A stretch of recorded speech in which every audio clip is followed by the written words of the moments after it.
I'm sure many of you have had the experience of discovering a piece of information that you think everybody already knows, and you're like, why didn't I know it in the first place? And so on Monday night, you saw pictures of what they call the Met Gala. And it's obviously all these different people dressed differently. And I always thought, why are they doing honoring or fundraising for the Metropolitan Museum of Art with all these fashion shows? Then I realized it's actually a fundraiser for just the Costume Institute of the Metropolitan Museum of Art. And that's why there's the big fashion deal. I'm going to stick to thinking about a non-elected official's costume. And that is Amanda Gorman, who is the Youth Poet Laureate who came onto the national stage at Biden's inauguration with her beautiful poem. And as a poet, she was drawn to Emma Lazarus and the poem on the Statue of Liberty. She is the poet laureate, and the crown of the statue is called a laurel. And obviously, she is a poet and wanted to talk about the issues of how we deal with immigration and other things that are dear to her. And so she designed a dress and put on and had a book along with her so that we could recognize that she was thinking about Emma Lazarus's poem. As I mentioned earlier, today is in some ways Jewish Poetry Day. We read Moses' poem, we read David's poem, so let me read Lazarus's poem, which I think many of us are at least familiar with part of it. The New Colossus. Not like the brazen giant of Greek fame, with conquering limbs astride from land to land. Here at our sea-washed sunset gate shall stand a mighty woman with a torch, whose flame is imprisoned in lightning, and her name, Mother of Exiles. From her beacon hand glows worldwide welcome, her mild eyes command the air bridge harbor that twin cities fame. Keep ancient lands your storied pomp, cries she, with silent lips. Give me your tired, your poor, your huddled masses yearning to breathe free, the wretched refuse of your teeming shore. Send these, the homeless tempest-tossed to me. I lift my lamp beside the golden door.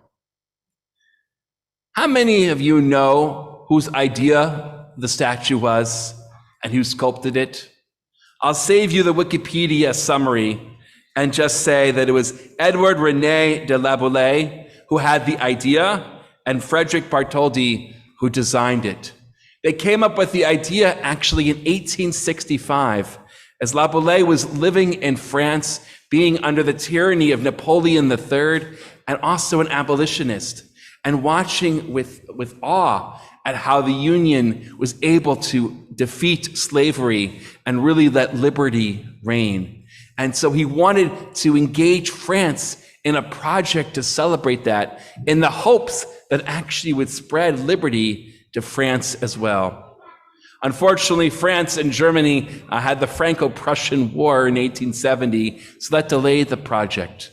But when that war was over, he came to the United States to sell this project of celebrating liberty, and it made perfect sense as America was about to celebrate its centennial. The deal was that France would pay for the statue, but America would have to pay for the pedestal, not a small amount of money.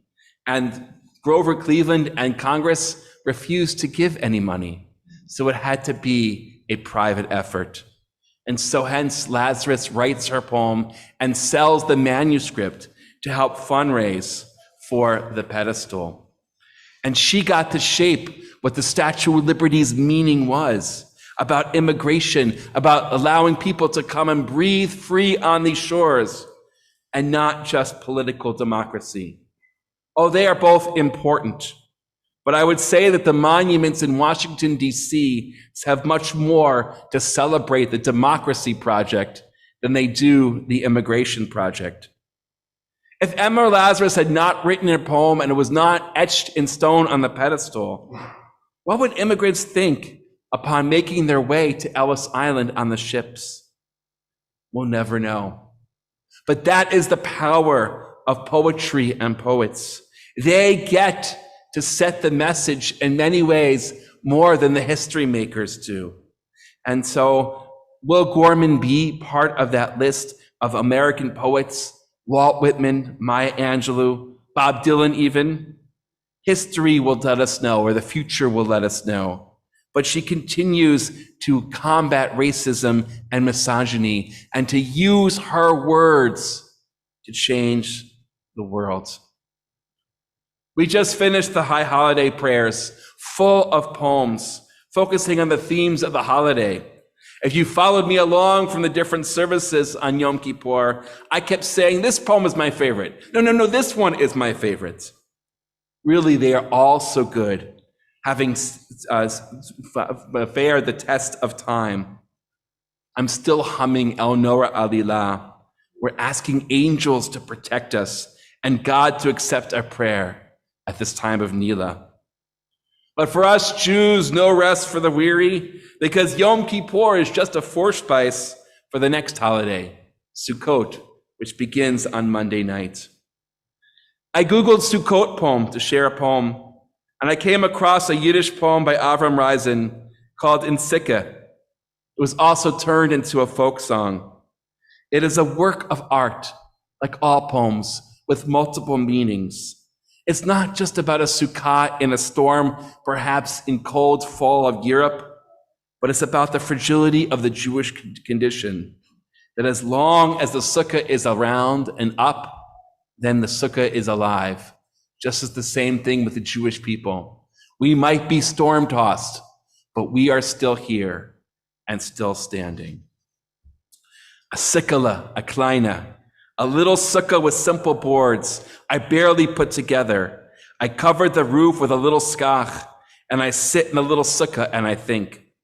The cold wind blows throughout the cracks and almost blows the holiday candles out. Listen to this wonder. Only when I finish saying the Kiddush, then the candles blow out. Misagroy sagreven amid the bitter grishrai.